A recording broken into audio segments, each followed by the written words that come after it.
Hi, this is Jordan. This month's XDA Developer TV is brought to you by the Samsung Smart App Challenge 2012. Enter for your chance to win your piece of over $4 million in cash prizes by clicking the banner at the top of xdadevelopers.com or by visiting developer.samsung.com.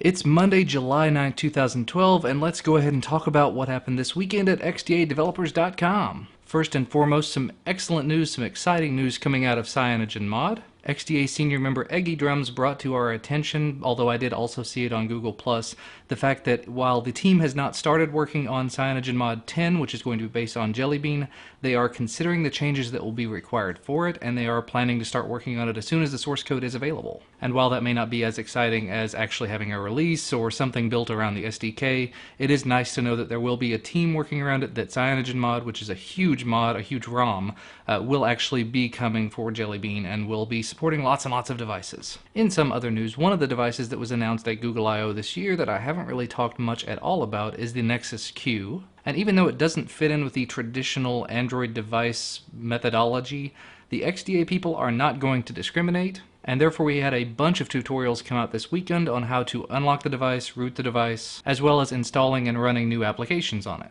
And that was thanks to XDA forum members 5 iPads, FredC888, and Shoduta92. So if you do have the Nexus Q somehow, I guess if you were a Google I/O attendee, or if you are interested in picking up the Nexus Q, go ahead and take a look at these threads these guys have created to get some information on what you can and can't do with the device. And sticking in that vein of Google I/O yet again, the Nexus 7 is well on its way to being released as well. And thanks again to an XDA forum member, you will not have to wait to root the device once you do get it in your hands. XDA forum member Faded Light created a tutorial thread on how to root the device, so if you do have it already, or if you are about to get it or anything like that, and you are interested in rooting it, you can go ahead and do so. Now, in addition to being rooted, there's also a custom ROM and a custom kernel, and all of these things to really get you started and get you going very quickly. Well, even more than that, XDA Elite recognized developer and XDA TV producer Adam Outler went ahead and created the Nexus 7 Hack Pack for you.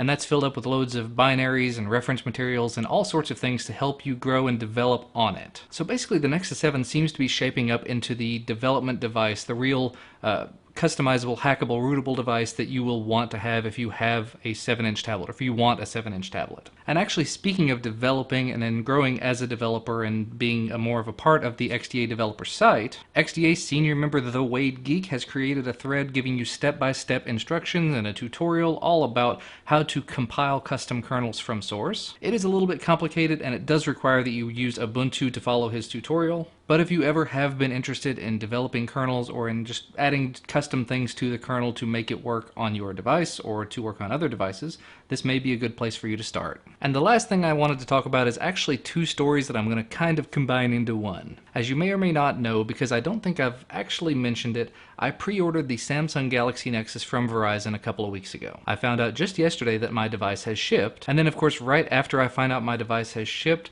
a story comes out on the XDA site talking about how the Verizon Galaxy S3 is the only Galaxy S3, in fact the only Samsung device that Samsung has released in a very long time, that is locked down with some sort of a security check. They found this out, of course, by trying to flash an insecure kernel to it, trying to root it, trying to do ROMs and whatever else to it to open the device up. However, don't table flip just yet, because I honestly was about to do so myself. I was about to call Verizon and cancel my order and give them the finger. Thanks to XDA senior member Invisible K, he found a way to work around it. Although it's not just him, there's a bunch of people that have been involved in this, including the guys from Team Epic. And it actually seems to follow some of the same steps as all of the other US variants. It just takes a lot longer, and I think it took a slightly different image to make it work. So if you do have the Verizon version and you're interested in rooting, be prepared. It is going to take at least 10 to 15 minutes to complete this root, and you have to flash a custom recovery to it. Also, you do have to have a Windows machine, so in my case I'm going to have to do this on Windows. But one way or another, I do have to thoroughly applaud the community for coming together. I will say one part of the community did go in a different direction. They created a petition, they went to Verizon with it, and they're going to sort of give them the finger and say, look,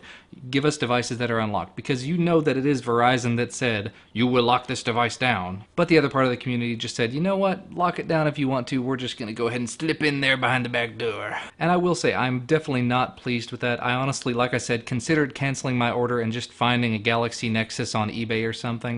figure that I will go with a slightly older device that is still an amazing device and very capable of running Jelly Bean. But there's just something about having that slightly larger screen and all of the little Samsung goodies that I may probably never use that we'll just go ahead and give it a shot. Anyway, that's all that I have for you today. Sorry it's kind of a short video. I had a long weekend here working with the family. And I'm sure some of you probably noticed this little device sitting over here beside me on the desk. That is my Raspberry Pi, and as you can probably see there, this is my IRC client that's running within a screen session and an SSH server.